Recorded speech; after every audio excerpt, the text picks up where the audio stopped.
They're setting up surveillance in the apartment complex.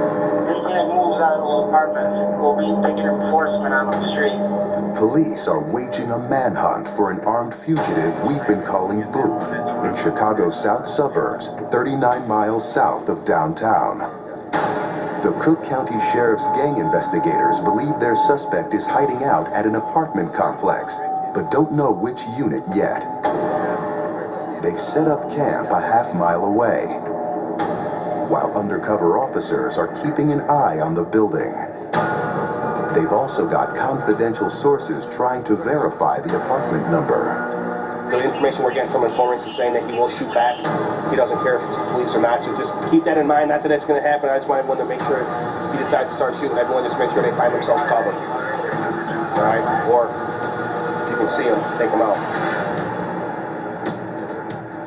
Until they're ready to go in, police are watching every car that leaves the complex to make sure the fugitive doesn't escape. And they've just spotted one vehicle whose driver could be Booth. This is Jenna, we got in front of us. He said he's not going to go easy. That if he has to shoot the police, he will. We're going to be taking it down in Sandpiper.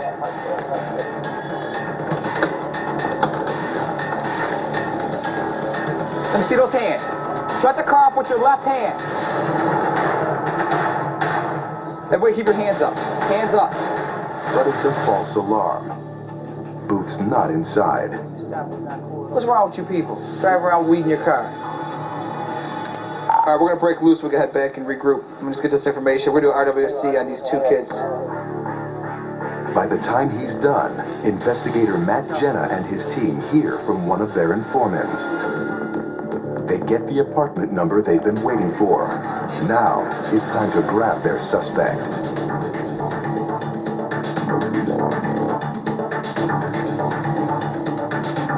This is going to be that building right there.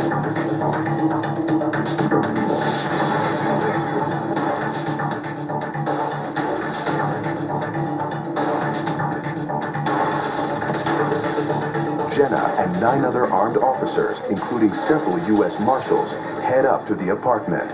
The resident there gives them permission to search. They find Booth and another male inside. Both surrender without incident.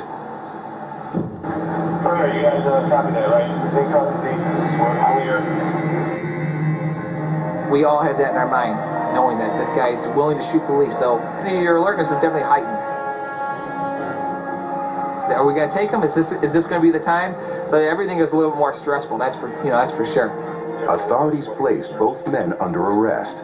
They'll charge Booth with 15 total felonies, including aggravated discharge of a firearm and attempted murder. He could serve life in prison if convicted. It's nice when you get someone like this off the street because the violence is going to go down. Even if it's just a little bit, it's better than nothing. And it's not so much that you don't care about the other gang members who get shot, or you don't care about, that it's the kids, and that's what I have 3 kids of my own at home, and my concern is all the kids that are out playing, and now it's summer vacation. That's what makes this one that much better.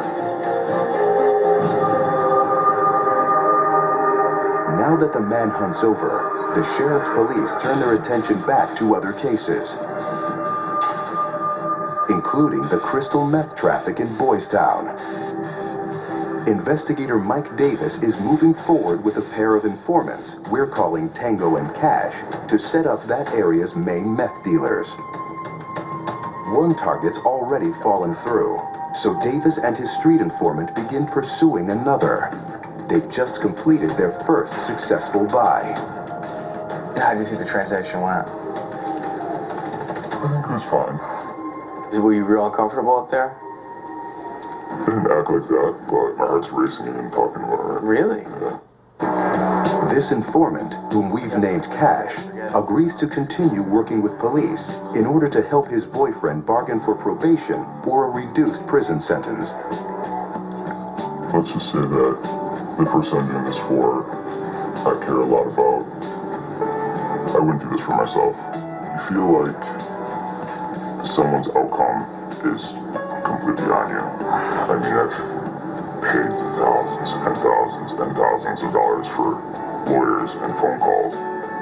I've disagreed with different decisions that he's made, but I'm not going to try to control somebody. But if I'm going to stay with them, I have to accept whatever outcome. We had an informant in there. We also were able to make a buyout of that location, and what we bought tested positive for crystal meth. Cash scores another transaction for police several days later. It gives them the evidence they need to make their first Boystown arrest. It's a very small apartment from what our informant's telling us. Entry, Mike Gleason's going to be on the point, followed by Moose, followed by Demas. Did you ever think about you be doing this? The crazy thing is, love, and somehow you justify things you would never do, things maybe you don't even believe in. And I have crossed lines that I thought I would never cross to help him. Police make a successful hit. They take their target into custody and recover the narcotics and paraphernalia they'd hoped for, thanks to Cash. The guy was great. He was probably one of the best informants I've ever worked with on the street.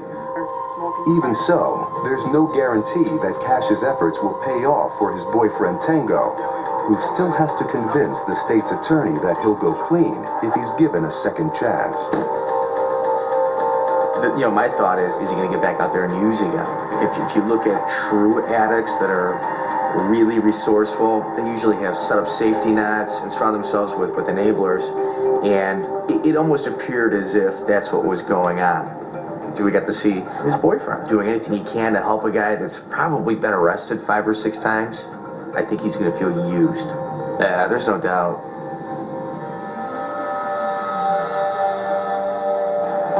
When it comes to drugs and crime, some patterns can seem almost impossible to break.